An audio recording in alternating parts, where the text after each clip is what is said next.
रामकृष्ण हरी मंडळी आम्ही लातूर ते दिल्ली, मथुरा, वृंदावन आणि त्या परिसरातील सर्व धार्मिक स्थळं श्रीकृष्णांचे महत्त्व ह्या पूर्ण वारीमध्ये काय आहे पाहिलेलं आहे. आणि तो सर्व परिसर, त्या ठिकाणची मंदिरं आम्ही जे काही पाहिलं ते सर्व या व्हिडिओच्या माध्यमातून आम्ही तुम्हाला दाखवतो आहे. आम्ही नांदेडवरून जम्मूला जी ट्रेन जाते त्या ट्रेनचं तिकीट काढलं होतं.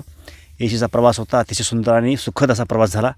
पूर्णा वाशिम असा महाराष्ट्रातून प्रवास करत पुढे मध्य प्रदेश, उत्तर प्रदेश आणि दिल्ली असा हा आम्ही प्रवास केला. आता या व्हिडिओमध्ये एकंदरीत ह्या प्रवासामध्ये काय काय केलं आणि आपण गेलात तर ही माहिती आपल्याला उपयुक्त पडेल अशा पद्धतीने ही माहिती द्यायचा आपण प्रयत्न करतो आहे.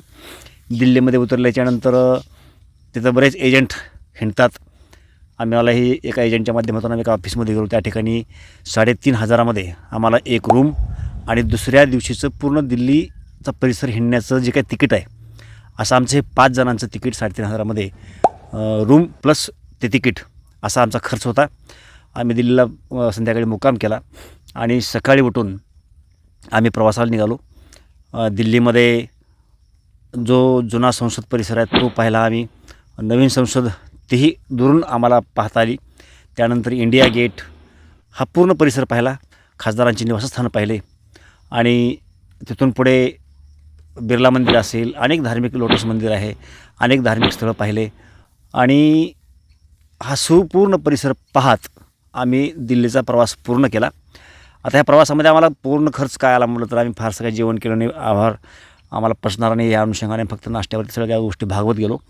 तर 3,500 रुपये म्हणजे 1,000 रुपये आम्हाला रूमला लागले आणि 2,500 रुपयेमध्ये प्रत्येकी 500 ह्याप्रमाणे आम्हाला तो दिल्लीचा पूर्ण प्रवास संध्याकाळपर्यंत झाला. संध्याकाळी आम्ही तिथून निघालो दिल्ली रेल्वे स्टेशनवरून मथुरेला आलो. मथुरेला आल्याच्यानंतर त्या ठिकाणी एक टॅक्सीवाला आम्हाला भेटला. त्यांनी आम्हाला एका हॉटेलवरती घेऊन गेलं. त्या ठिकाणीही आम्हाला रूम भेटली. तीही रात्रीच्या पूर्ण मुक्कामासाठी आम्हाला 1,000 रुपये भाडं आणि जी आम्ही टॅक्सी बांधली होती त्या टॅक्सीचा आमचा 2 दिवसाचा प्रवास होता. त्या 2 दिवसाच्या प्रवासाला आम्ही त्यांना 5,100 रुपये दिले होते. त्यांनी आम्हाला 7,000 रुपये फीस सांगितली होती. परंतु 5,100मध्ये 2 दिवसाचा प्रवास, ज्यामध्ये एका दिवसामध्ये मथुरा आली, मथुरेमधील कारागृह असेल, कंसाचा जो राजवाडा वगैरे आहे किंवा जो गड आहे तो गड असेल, यमुनेचं दर्शन असेल, त्यानंतर रमण रीतीवन ज्या ठिकाणी श्रीकृष्णांनी खेळला आपल्या मित्रांसोबत ते ठिकाण असेल. त्याचबरोबरनं बाजूलाच यमुना पास केल्याच्यानंतर गोकुळ लागतं.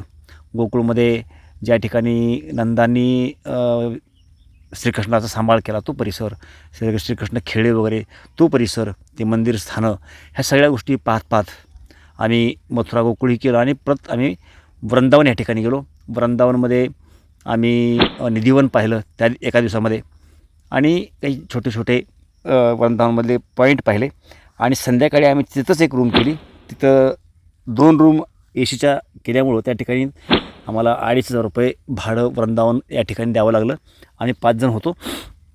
त्यानंतर पहाटे 2:10 आम्ही ज्या ठिकाणी थांबलो आहे म्हणजे प्रेम मंदिराच्या बाजूला प्रेमानंद महाराज म्हणून जे आहेत, ज्याच्या 2 किडण्या गेलेले आहेत, ते प्रेमानंद महाराज यांची संध्याकाळी परिक्रमा होते. त्यांचं दर्शन घेण्यासाठी आम्ही या ठिकाणी थांबलो आणि मग त्यांचं दर्शन वगैरे झाल्याच्यानंतर तो पूर्ण दिवस जी काही वृंदावनमधलं राहिलेले ठिकाणं होते ती पाहिले आम्ही. आदल्या दिवशी मुक्कामाच्या वेळेला एक प्रेम मंदिर आम्ही पाहिलं, जे अतिशय सुंदर असं प्रेम मंदिर आहे. त्याचा वेगळा व्हिडिओ आपण टाकतोयच. ह्या प्रत्येक ठिकाणाचं, गोकुळचा वेगळा व्हिडिओ आहे, मथुरेचा वेगळा व्हिडिओ आहे. प्रत्येक ठिकाणचे आपण वेगवेगळे व्हिडिओ टाकतोय आपण त्या ठिकाणच्या महत्त्वानुसार एक 8-10 मिनटाचे ते व्हिडिओ पुढे कंटिन्यूमध्ये येणारच आहेत. पण या पूर्ण प्रवासामध्ये एकंदरीत कसा आम्ही प्रवास केला आणि खर्च कसा आला, काय नियोजन केलं हे सांगण्याचा थोडक्यात आपण ह्यामध्ये प्रयत्न करतो आहे. आता ह्या वृंदावन, मथुरा आणि गोकुळ ह्या पूर्ण परिसरामध्ये कृष्ण आणि राधा कृष्ण यांचंच फार महत्त्व त्या ठिकाणी पाहायला मिळालं. जसं आपण पंढरपूरला गेल्याच्यानंतर कुठलीही व्यक्ती कोणालाही माऊली म्हणते, तसं वृंदावन, मथुरा ह्या पूर्ण परिसरामध्ये कुठलीही व्यक्ती कोणालाही राधे या नावानं ते हाक मारतात. पुरुष असेल, स्त्री असेल, लहान असेल, मोठा असेल, राधे हा शब्द तिथं प्रचलित आहे आणि तिचा अनुभव आम्हाला आला. त्यानंतर त्या सगळ्या पूर्ण माहोलमध्ये श्रीकृष्णांचा अगदी जन्म असेल, त्याने ते खेळणं बागडलं असेल, राधेसोबतचं प्रेम असेल, अगदी त्या परिसरामध्ये कंसाला मारणं असेल, वसुदेवांनी कृष्णाला कसं यमुना पार करून नेली, ह्या सगळ्या गोष्टी आम्हाला प्रत्यक्ष तिथं ऐकता आल्या, पाहता आल्या. ते ठिकाणंसुद्धा आम्हाला पाहता आले. आम्ही ते सगळं पाहून हा प्रवास पूर्ण केल्याच्यानंतर दुसऱ्या दिवशी जर सकाळी आम्ही सकाळी उठलं, प्रेमानंद महाराज दर्शन झाल्याच्यानंतर आम्ही पुढल्या प्रवासाला निघालो, ज्यामध्ये गोवर्धनाची परिक्रमा आहे. आता गोवर्धन पर्वत याची 21 किलोमीटरची परिक्रमा आहे. याचा एक व्हिडिओ आपण टाकलेला आहे, ऑलरेडी तो चॅनलवरती आहे. बाकीचे व्हिडिओ आणखी आपल्याला पडायचे आहेत.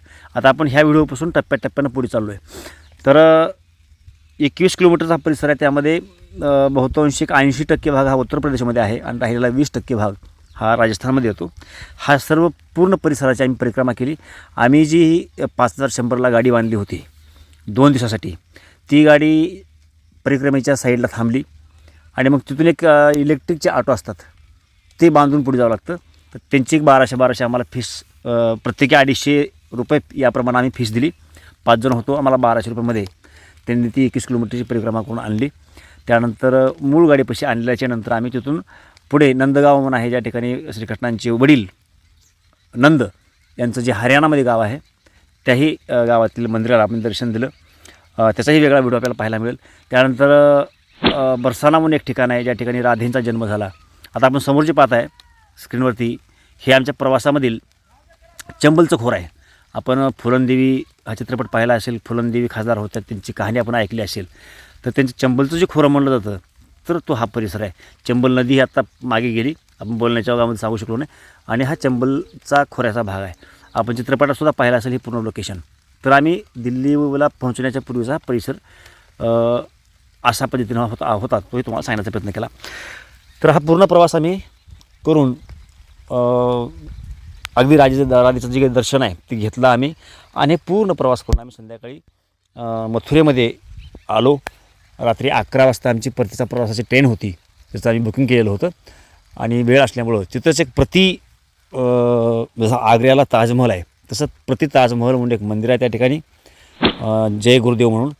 तर त्या मंदिराचंही आम्ही दर्शन घेतलं आणि तिथं थोडा वेळ घालून शेवटी आम्ही जेवण वगैरे करून संध्याकाळच्या प्रवासाला गावाकडे निघण्यासाठी, नांदेडला येण्यासाठी आम्ही गाडी स्टेशनला आलो. तिथून आम्हाला गाडी भेटली आणि नांदेडला प्रवास करत दुसऱ्या दिवशी संध्याकाळी 11 वाजता पोहोचलो. त्या ठिकाणी आमची कार आमच्या पाहुण्याच्या एका घरी ठेवली होती. तिथून प्रवास करत आम्ही परत लातूर या ठिकाणी चाकूरला परत पोहोचलो. तर हा पूर्ण प्रवास आम्ही अगदी व्यवस्थितपणे आनंदी वातावरणामध्ये केला. आणि श्रीकृष्णांचं जे काही महत्त्व आहे ते प्रत्यक्षामध्ये त्या स्थळाच्या स्थळ पाहत आम्हाला त्याचा आनंद घेता आला. तर या व्हिडिओमध्ये आपण फक्त एवढं सांगण्याचा प्रयत्न केला की हा प्रवास आम्ही कसा केला, किती खर्च आला. आम्ही जो सांगितला एवढाच खर्च, यापेक्षा काही वेगळा ॲडव्हान्स आम्हाला कुठला खर्च आलेला नाही. जेवण खाण्यावरही आम्ही फारसा काही मोठा खर्च केला नाही, कारण तिकडचं अन्न पचत नाही ह्या अनुषंगानं आम्ही थोडंसं लाईटच गरजेपुरतं आम्ही जेवण करत गेलो. आणि एक 8,000 रुपये प्रत्येकी रेल्वेचं तिकीट आलं, हे लॉज आल्या, आपण जी जागोजागी वाहनं बांधली ती वाहनं आली, आमचा नाश्ता जेवण सगळं एक आम्ही 8,000 8,500मध्ये हा पूर्ण खर्च करून गावाकडे परत आलो. आसपास 4 दिवसाचा हा आमचा प्रवास होता. ह्या पूर्ण प्रवासामध्ये अशा पद्धतीने प्रवास करून घरला आलो. तर भारतीय लोकांमध्ये जसं रामाचं महत्त्व तसं श्रीकृष्णांचंही महत्त्व आहे. आम्ही आता दिल्लीला पोहोचलो आहे त्यावेळीचं हे थोडंसं सीन तुम्हाला दाखवण्याचा प्रयत्न केला. तर श्रीकृष्णाचंही महत्त्व आहे. आणि श्रीकृष्णाचं चरित्र मथुरा, गोकुळ, वृंदावन, नंदगाव, बरसाना ह्या पूर्ण परिसरामध्ये पाहायला भेटलं. खास करून आज वृंदावन अगदी व्यवस्थितपणे डेव्हलप होत आहे. त्या ठिकाणी मोठमोठे मंदिरं आहेत, कुठलंही मंदिर तुम्हाला लहान दिसणार नाही. तर त्या सर्व मंदिरांचंही दर्शन आपल्याला घेता आलं. आम्ही जे पाहिलं ते तुम्हाला ह्या व्हिडिओच्या माध्यमातून दाखवतो आहे. आम्ही ह्या प्रत्येक गोष्टीचे वेगवेगळे व्हिडिओ आता येणाऱ्या काळामध्ये टप्प्याटप्प्यानं पडत जाणार आहेत. तर त्याचा लाभ घेण्यासाठी चॅनलला निश्चितपणे सबस्क्राईब करून घ्या. हा व्हिडिओ आवडला असेल तर लाईक करा. चॅनलला परत एकच विनंती की सबस्क्राईब करून घ्या आणि या व्हिडिओला इतरांपर्यंत सुद्धा निश्चितपणे पोहोचवा. लवकरच भेटू. रामकृष्ण हरी.